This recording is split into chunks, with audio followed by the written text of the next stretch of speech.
Galaxiile spirale parcă dansează în spațiu.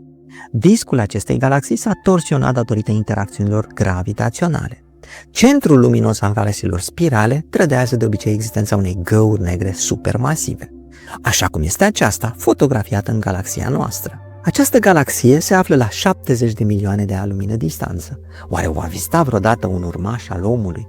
Ce va fi omul peste 1 miliard de ani, atunci când va putea ajunge, în principiu, la aceste galaxii în coliziune? Asta nu este o rachetă extraterestră, sunt două galaxii în coliziune directă. La zona de contact se formează stele noi. Vedeți dâra aceea lungă și roșie? E urma lăsată de o galaxie în mișcarea ei, pentru că o parte din atomii galaxiei în mișcare sunt opriți de mediul intergalactic. Tot ce vedem în acest petic de pe cer sunt galaxii aflate la miliarde de ani lumină depărtare. Să ajungem acolo, trebuie ca umanitatea să supraviețuiască miliarde de ani. Va reuși, va putea ajunge la aceste galaxii antene, ce formează două spirale în coliziune. Va plonja urmașul omului către centrul acestei galaxii cu miliarde de stele. Ce va găsi el pe steaua din stânga jos a acestei galaxii, care s-a acoperit cu 9 inele ca Baba Duchia? La ce bun atâtea minunății pe cerul înstelat, dacă nu ar fi ochi să le vadă? Sunt aproape sigur că în această galaxie spirală se ascunde undeva viața incipientă. Aici, stelele tinere de pe margine emit radiație ultravioletă, care excită și luminează gazul din jur. Acolo, viața ar fi în dificultate. Noi să ne căutăm semenii. Oare aici să fie ființe inteligente ca noi, în această galaxie învăluită în filamente roșii de gaz? Sau cei cu adevărat inteligenți din acest grup de 3 galaxii care interacționează gravitațional nu ne consideră pe noi deloc inteligenți? Poate totuși că ne vom găsi frații aici sau aici, undeva trebuie să fie, nu credeți? Aici se văd mii de galaxii aflate la miliarde de ani lumină depărtare. Luminii i-a luat miliarde de ani să ajungă la noi. Ele sunt fosilele cosmice ale universului timpuriu. Printre ele, abia se zăresc niște galaxii mici și roșii. Ele sunt mici pentru că sunt foarte îndepărtate, iar lumina lor este deplasată spre roșu datorită expansiunii universului. Le vedem în copilăria lor. Centrul luminos al acestei galaxii găzduiește o gaură neagră supermasivă foarte puternică. Brațele spirale ale galaxiei sunt presărate cu stele tinere, vizibile prin lumina lor albastră strălucitoare. În contrast, partea centrală, mai roșiatică, este dominată de stele bătrâne. Gazul care scapă de aici blochează 90% din razele X emise în centrul galaxiei. În stânga sus este o galaxie. Gaura neagră supermasivă din centrul ei propulsează un jet relativist de electroni la distanțe galactice. O galaxie tânără este o pepinieră de noi stele. Galaxia eliptică masivă M87 este la 50 de milioane de ani lumină depărtare. Nucleul său galactic are un jet albastru care trădează ceva. O gaură neagră supermasivă, fotografiată aici pentru prima dată. Se știa că acolo este una. Aici sunt calculele refăcute în fizica povestită și publicate înainte ca gaura neagră să fie fotografiată. Galaxia Sombrero este un bulb strălucitor înconjurat de benzi de praf. Galaxiile spiralate conțin, în general, multe miliarde de stele. Ele se află la distanțe de milioane de ani lumină depărtare. Se întind pe sute de mii de ani lumină în diametru. În brațele lor spiralate se nasc stele noi din nor de gaz și praf. Așa se vede galaxia Sombrero printr-un telescop de amatori. Câteodată, galaxiile arată ca pangliși de praf. Alteori au forme ciudate, mai ales atunci când fuzionează. Iar după un timp încep să semene unele cu altele.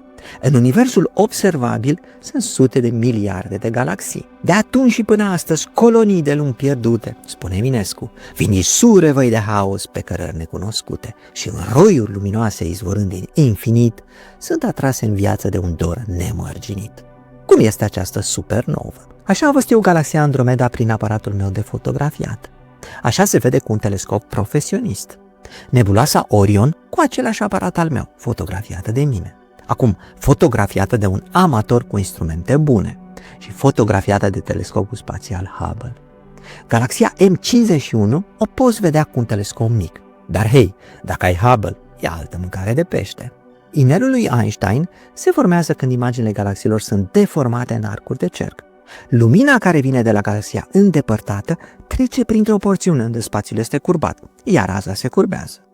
Atunci când sunt sute de galaxii care curbează spațiul, cosmosul devine o pictură de arcuri de cerc ce se întind pe miliarde de ani lumină.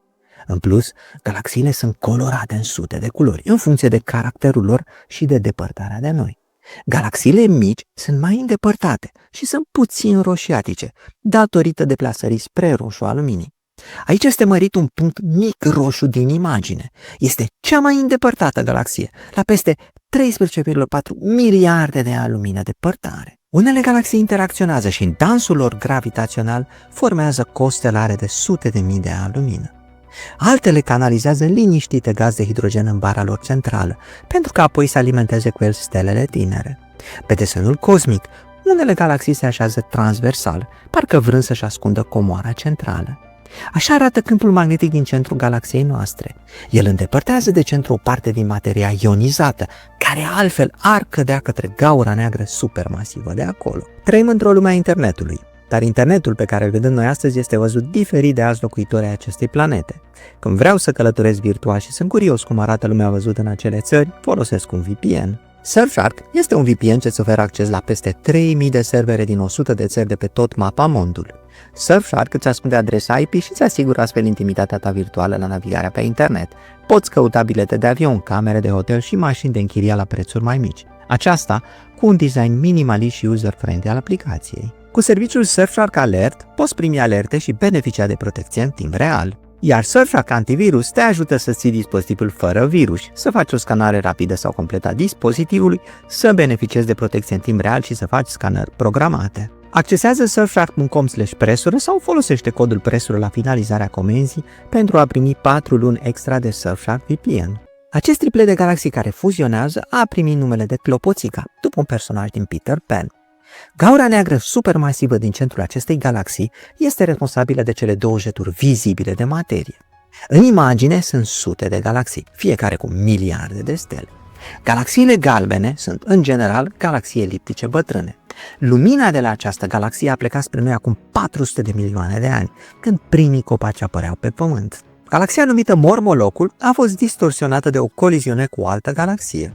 Coada a ajuns lungă de 280.000 de ani lumină. Așa arată o galaxie spirală, cu brațe simetrice, stele tinere albastre și nucleu activ luminos.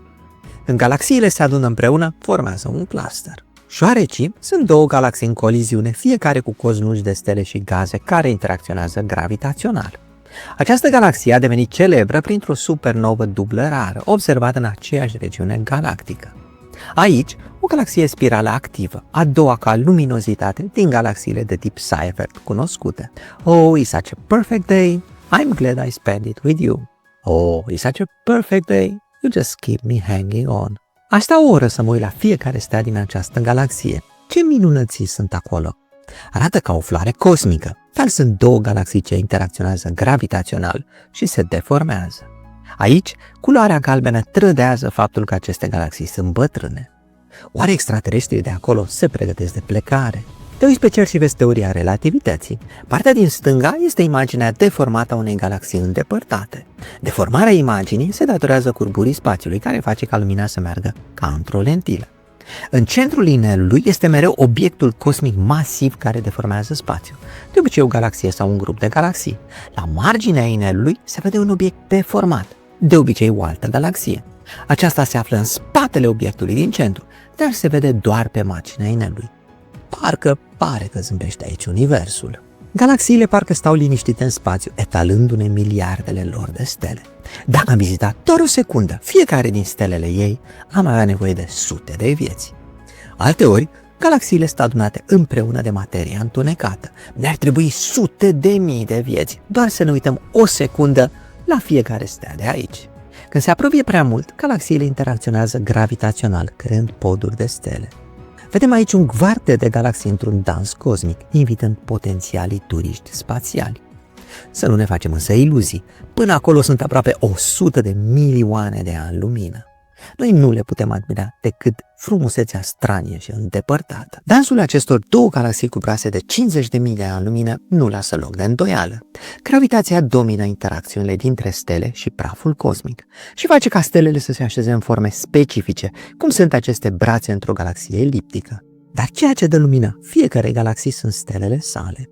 Aici sunt sute de miliarde de furnale cosmice, stele ce devin luminoase în procesul de fuziune al nucleului lor. Același care formează și atomii grei din corpul nostru. Atomi eliberați la explozia stelei. Suntem literalmente praf de stele. Câteodată mă întreb, oare poate mintea biologică a omului să cuprindă miliardele de stele dintr-o singură galaxie? Suntem miliarde de oameni și nu le cunoaștem. Cum de am putea cunoaște atâtea stele? Oare să fie inteligența artificială, poate cea a calculatoarelor cuantice, cea care în final să înțeleagă miliardele de lumini necunoscute care sălășluiesc aici? Vă mulțumesc că ați urmărit videoul până la capăt și le mulțumesc celor de la Surfshark pentru sponsorizare. Accesează surfshark.com/presură sau folosește codul presură la finalizarea comenzii pentru a primi 4 luni extra de Surfshark VPN. Dacă nu v-ați abonat, o puteți face chiar acum apăsând acest buton de abonare. Până data viitoare, eu sunt Cristian Presură și vă doresc numai de bine. La revedere!